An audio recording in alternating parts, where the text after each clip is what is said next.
Hello, I'm Maria Ressa. Welcome to Talk Thursday. The latest Pulse Asia survey showed the Philippine Senate's approval and trust ratings went down in the aftermath of corruption scandals, disputed spending programs. The Senate's approval score dropped from 41% in March to 33% in June. Its overall disapproval rating also went up from 14% in March to 23% in June. On July 28, Senate President Frank Drilon vowed to, in his words, revive people's faith in the Senate. How will the legislative body do this? Joining us today is Senator Drilon to talk about what the Senate will do, as well as how the proposed 2015 national budget, what it will look like. Also, this is a man who has been in government from the beginning of democracy, of people power. Senator Drilon, thank you for coming to join us. My pleasure, Maria. Thank you for inviting me this afternoon. It is from 1986 to today, we have come a long way, or maybe not. How would you assess Philippine democracy today? Well, Maria, for all its warts, I think we have a working democracy. We have a very free press, which is very critical as an institution of democracy. We can change leaders peacefully, except for some upheavals in the year 2000, but generally, we hold elections to change leaders, and that's very critical. You don't hear anymore of soldiers trying to, quote, protect the people through coup d'etats, and therefore we have our institutions of democracy. But I would say, Maria, that it is a work in progress. We have to continue strengthening our institutions of democracy. And this is where I would say that as I said in the opening of the second regular session, we realized that the events in the past year, particularly the PDAF and DAP scandals, and particularly the PDAF scandal, which affected and which resulted in the detention of 3 of our colleagues, has really affected the perception of the people in our Senate.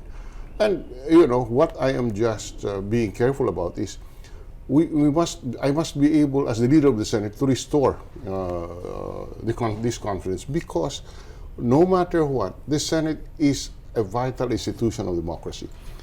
If this slide in perception would not be arrested, then you know, the very belief of our people in our democratic system of government can be affected. That is why I said we must restore the faith of our people in our Senate, because not only must we make ourselves relevant, but we must show to our people that indeed we need the Senate, and a total collapse of the Senate would not be good for us. So how do you plan to do that? Well, as I told my colleagues, first, we must show to our people that we support principles of accountability and transparency. We have supported the unearthing and investigation of all this corruption in government, support transparency.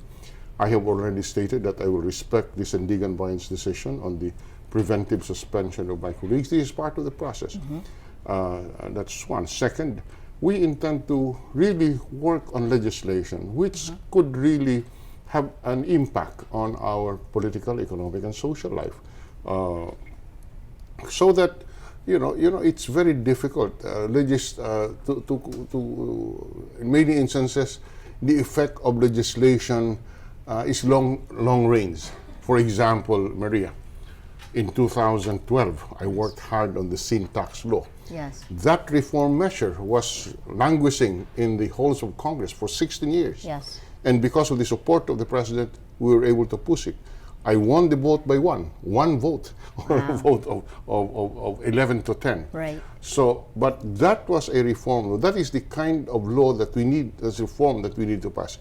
But people will not appreciate that. People does not appreciate the fact that because of that law, we generated 41 billion pesos more on cigarette taxes alone, which we now use for PhilHealth, enrollment of the poor sector of our society. We use it to the repair of our hospitals. So you can imagine the kind of benefit that such a reform law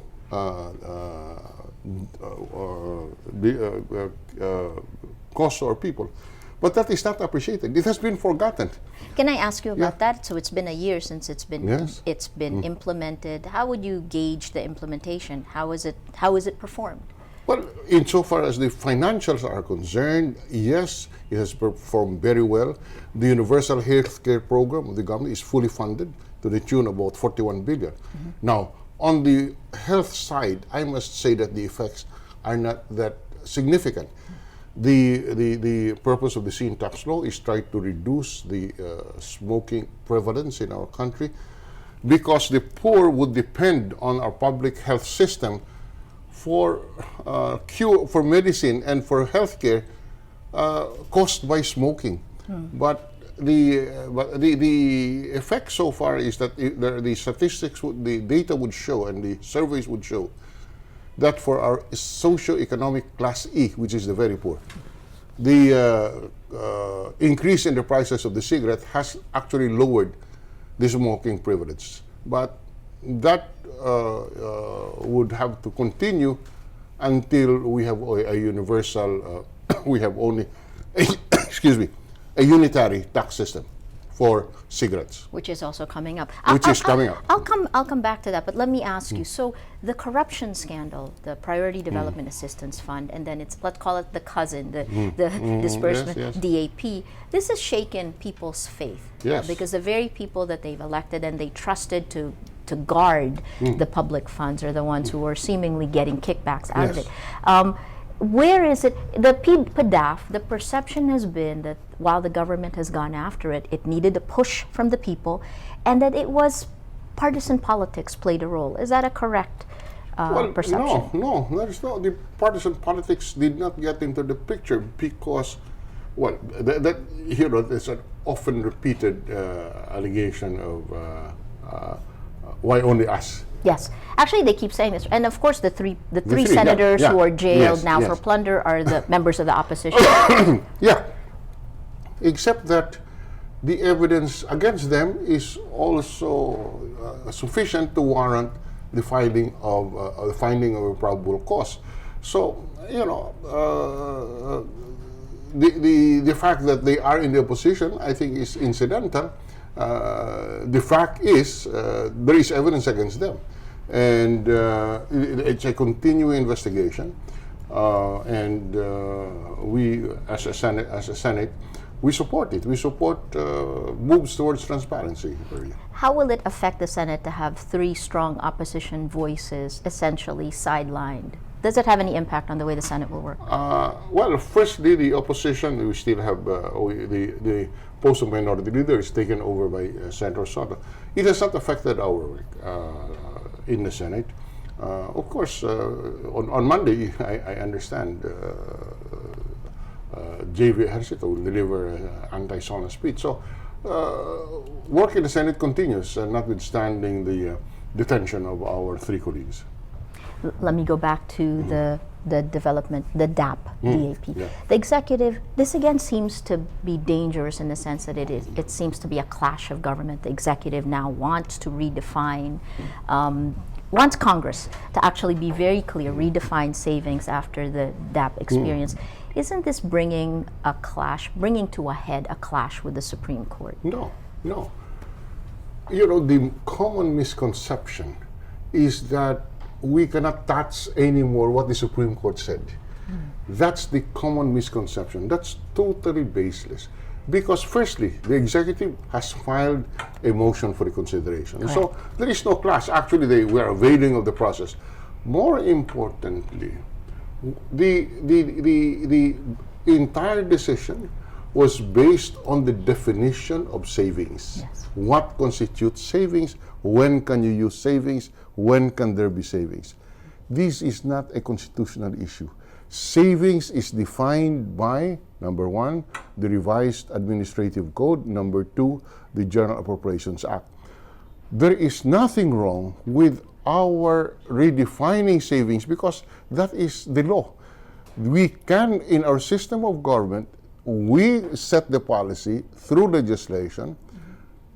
The Supreme Court interprets that policy by your judicial power of judicial review. Right. Now, if if our intention was really the savings can be used at any time for various reasons, then the Supreme Court said no, you have to wait until December. Then we have the right to redefine what savings is so that we can have the correct intention enunciated. And there is nothing wrong. There is nothing I understand. wrong. I understand. But just to drive home one point. Yeah. The law on libel is a criminal offense. Yes. Okay? A reporter gets convicted of libel. The Supreme Court affirms the conviction. The day after the Supreme Court affirms the conviction, we pass a law decriminalizing libel that erases all the effects of the decision of the Supreme Court. Because that's how our system works. We pass the law, we define the policy, the Supreme Court interprets the policy as they read it through the law. Understood. And it is for us to tell the Supreme Court this is how it should be defined. There is nothing unconstitutional about that. Understood. It's a checks and balances. That's correct. Of the it's system. part of the check and balance system. How did you react when the president spoke on nationwide television? Because it is his right, his prerogative to file an MR with the Supreme Court decision. But there was something almost not just defiant, but it seemed to be an indirect threat to the Supreme Court. How did you react? Well, firstly, I was not here. Okay. But just on the point, you see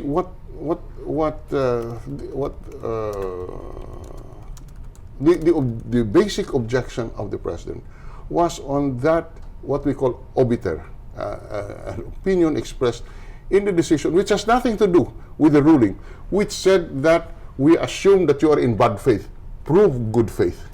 So they said that those who proposed the acceleration program, those who proposed projects, those who implemented, are liable unless you prove good faith. That is totally wrong. Yes. All the decisions of the Supreme Court, all our jurisprudence, all our law says there is regularity in the performance of functions as an assumption. Yes. Good faith is presumed. So that what the Supreme Court did was to reverse that and say no, you are presumed to be in bad faith and therefore you can be charged administratively or criminally unless you prove good faith. That is totally wrong, and that is where the president thought that the Supreme Court went a little bit overboard. And that has nothing to do with the decision. I mean, that opinion has nothing to do with the decision. We call it among lawyers the obiter dictum. It's an opinion which has nothing to do with the decision of the case, and yet the Supreme Court placed it there. So that is the center of the controversy. Because the DAP was discontinued as a program.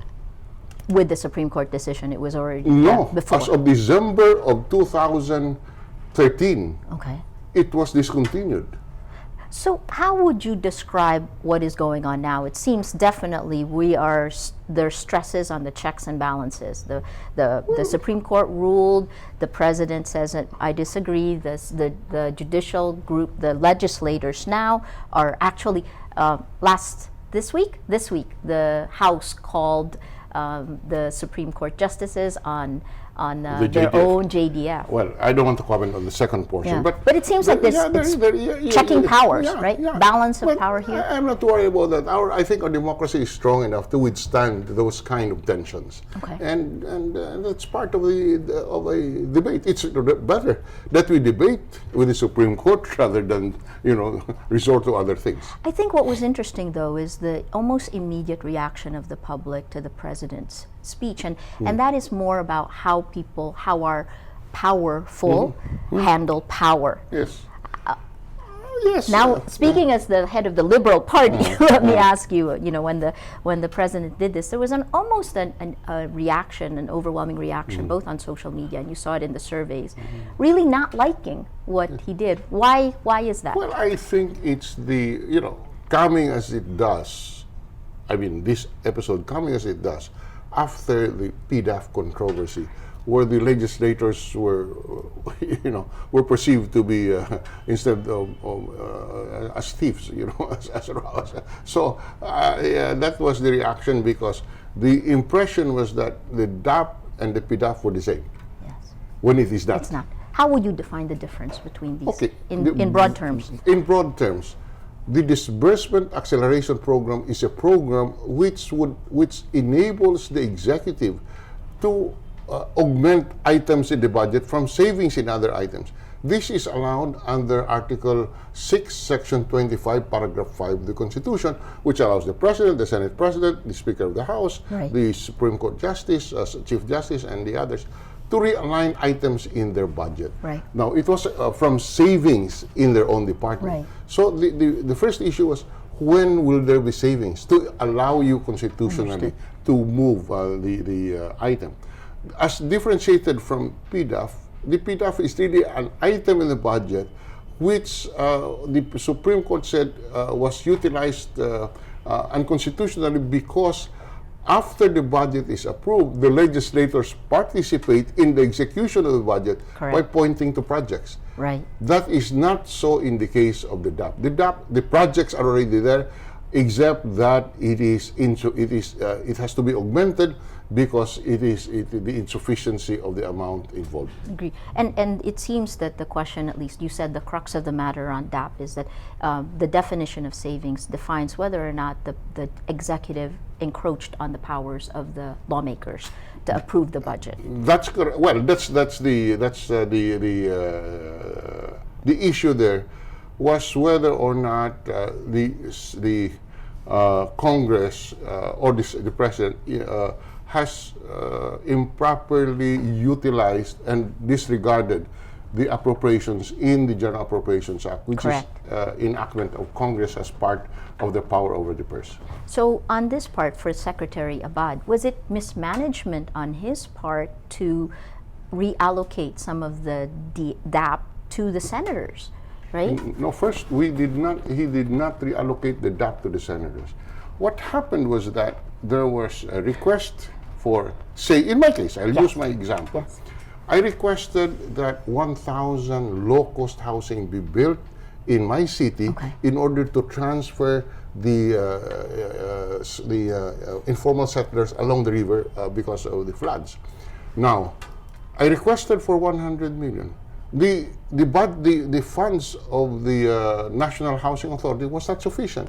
So the President, recognizing the validity of my request, funded the housing program of the National Housing Authority to the extent of 100 billion. Now, I did not get the 100 billion. Yes, I nominated the project. Right. It was funded, and it was executed by the National Housing Authority. I see. But again, the perception is that the senators, post-corona, is it just the timing of it that there was a reward? Certainly, this is what J.B. Ejercito says, right? That's the perception, and you know, in our situation, perception is sometimes becomes the reality, and that is why it is a challenge how to explain this to the public. And I'm glad I am here in order to again explain what the real score is. So where do you think this will all lead? Sorry? And where will all of this lead? I'll pull it back out again, a little bit broader, away from the details. I am sure that over time, firstly, over time, I think the people will understand what the real score is, what are the legal issues concerned. This is really that the transfer of funds from one item to the other is valid. But I am not saying that the misuse of the funds is valid. That's a completely different picture. It is just a question of whether the President can utilize the savings to augment other items of the budget. That one is defensible legally. But I am not saying that if you misused the funds, that there is an exemption there. No, they should be punished. The perception with the President's nationwide speech, it seemed to have an impact on what he did with Corona. Right? The last time he challenged the judiciary, everyone rallied behind him because it seemed like a high and mighty cause to clean up corruption. And somehow this time around, his defense of the DAP was politically costly for him. So as the Senate is trying to regain the trust of the people, the President has lost also. It's been politically costly. How do you think, yes, you said over time it may pan out, but is it in time for the 2016 elections? I guess it's, is it in time? Is there time enough to actually, for the President to recover the kind of of Oh, certainly, yes. You know, we have still 2 years to the election, Maria. 1 week is too long in politics. And certainly one very week- noisy politics here. 1 week can change the fortunes of a candidate. Recent political history. In 2009, August 1, 2009, President Cory passed away. Yes, At that point, you know, President Noy was nowhere in the scene. yes. Okay, so suddenly, with the death of the mother, he became a leading candidate from nowhere. So, I'm not saying that somebody should die again. Yeah, but What I'm just saying is, you'll never know what will happen in the next 2 years. And as I said, 1 week is too long in politics for political fortunes to change. so let me ask you about what's been going on after the President's State of the Union address. All of a State of sudden, the- State of the sorry, Nation. State of the Nation address. All of a sudden, there's talk that perhaps the President LP may back Vice President Binay. Is Mar still the standard? Mar Rojas is Secretary Rojas still the standard bearer of the LP? And where is all of this coming Yes, from? If Mar Rojas makes public his decision to seek the presidency, the LP will support him. Having said that, the president is our chairman, and he is the president of our country. He is the leader of our country. Certainly, his views as to who should continue his programs and who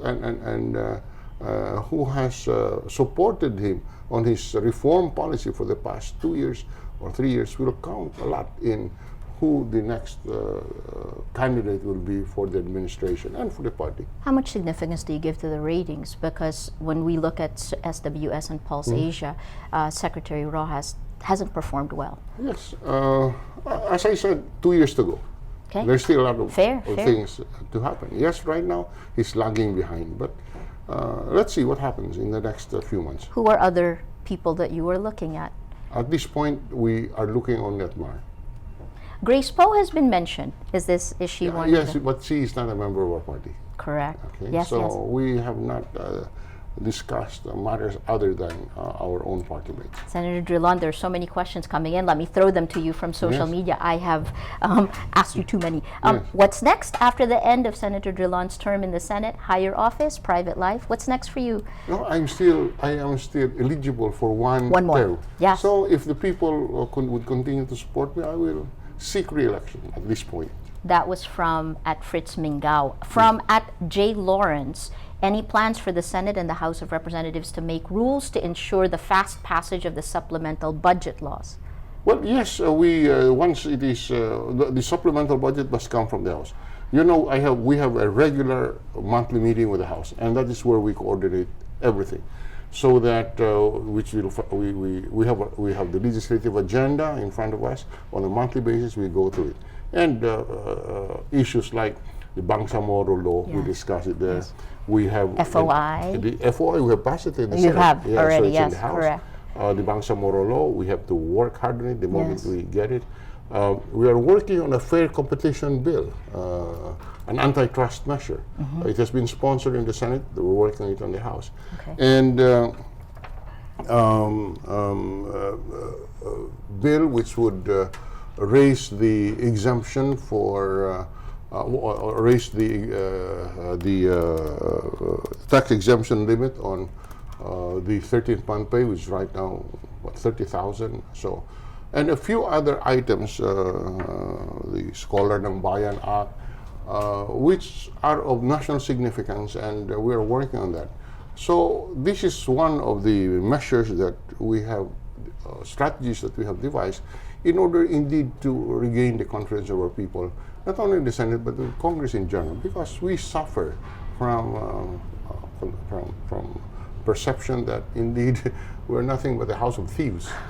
And be candid about it. Right, right. But you know, these are the challenges to us, to show that indeed we do not deserve that, and we will work hard in order to show that indeed we are a vital cog in our democratic system. That's fantastic to hear. You also took a hit during the PDAF scandal. Yes. Mark Stroganoff von Gothe asks, Senator Drilon, I just want to ask your reaction about netizens' opinions on your involvement on the PDAF scam. I was not involved in the PDAF scam, not at all, and I can account for every peso of the pork barrel that was allocated to me. It I seems have built 1,600 classrooms in this country. fantastic. So it seems, again, you said 2 years, a year and a half for this administration. How do you think this uncertainty, again, part of the reason I think people are looking for who the candidates are going to be is looking for continuity. The president has said he's looking for continuity, but will economic growth continue given the kind of political fever that we will go through in the next year and a half? Maria, in my view, businessmen do not really look at all of this political noise. As long as they see stability, they see consistency in the policy, they see that certain restrictive laws are being removed in order to allow a better investment environment. They don't, and they see that the government is stable and can withstand all of the shocks.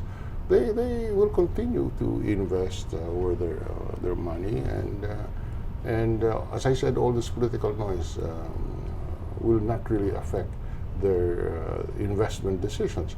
What is important is, do we have enough infrastructure? Yes. Do we have stability in our policy? Do we have stability in our government? All of these are major inputs to a decision to come to the country. So let me ask you back to the question we started with. You said they see us as a den of thieves, right? So what exactly then, both in the Liberal Party and as the head of the Senate, what do you exactly plan to do now? Well, firstly, we support the process of investigating those who are involved. Yep. And we will comply with the decisions of the Supreme Court, of the courts, insofar as the decisions on the PDAF are concerned. We will not stand in the way. As I said, I will personally, and the Senate will implement, if it becomes executory, the preventive suspension on our 3 colleagues. So this is a process that we know that we have to go through. You're saying just go through the process, Yes. follow the rule of law. Yes, follow the rule of law, show that we are one with the people in seeking the truth. You know, there's no shortcuts here. In political terms, for politics, for 2016, the president's endorsement was seen to really confirm some kind of major push for any candidate running for president. Do you still believe that's the case? Yes, I still believe, especially for this president. Maybe the endorsement of the past president didn't matter, and it should not have mattered anyway. Yes. And it did not matter. But yes, the endorsement of the president, President Aquino, will matter here. 4 years into his presidency, the majority of the people still approve. Yes, he's got high approval ratings from our. After 4 years and going through all of this, he has more than a good majority of people approving him. So his endorsement will be of value. Vice President Binay has been laying the groundwork now for a much longer period of time than the Liberal Party. Do you think that's can the Liberal Party beat this? He's As I so said, prepared. 1 week is too long in politics. Fortunes can change. Let me ask you your last thoughts on this now. So we're going through a very turbulent period where the institutions of government really have taken a hit. How would you assess moving forward, regaining people's trust, and then what's next for this democracy? Well, firstly, yes, it is a period of where there's a lot of tension, but I don't think you can call it turbulent. Yes, there was a lot of political debate, there's a lot of political noise, and I see it as part of our democracy. Our institutions are strong enough to be able to withstand this, including the Supreme Court, including media. Yes. So these are all part of our building the foundations of a stronger democracy. It takes a little longer, but we'll get there. So I'm not concerned about all of this. Yes, the reforms are being undertaken as long as we support the reform program of our society, then we should be able to survive all of this and come out stronger. Well, this just came out yesterday, charter change. The presidential spokesman was quoted as saying that the president will follow his bosses. Is there a chance for charter change? Will the president look to extend his term? Well, there is no talk of a charter change in the Senate. I have not, the president has not conveyed to me anything about charter change, except that he's even averse to it, you know. But insofar as the political provisions of the Constitution are concerned, I don't think anyone will touch it at this point. Now, there is a move in the House to incorporate a very, very simple provision in the economic provisions, which will give the government some flexibility insofar as changing policies are concerned. So that one, I personally would endorse. If it passes the House, then I told Speaker Belmonte, I'll take it up in the Senate. Your last thoughts, Senator Drilon? Well, you know, we are going through a process. And so long as we follow the institutions of democracy, or particularly the media, I am not worried about the effects of all of this. Yes, the institutions should be separate from the persons manning these institutions. We should make, it's difficult, it's a challenge, but we should make a distinction between the Senate and the senators, individual senators involved. But as I said, it is a challenge, and we will continue to work on that in order to restore our people's faith in the Senate, in the House of Representatives, so that they can, their faith in democracy as a whole will not waver. Senator Drilon, just, I know I said last question, but you know, in Indonesia, the very first member, the first president-elect who was not a member of the country's ruling political elite. It's the first time in Southeast Asia it's happened. A man who used to be a squatter in Solo is now president of Indonesia, showing kind of a handover of power. Do you see anything like that happening in the Philippines anytime soon? A Jokowi figure?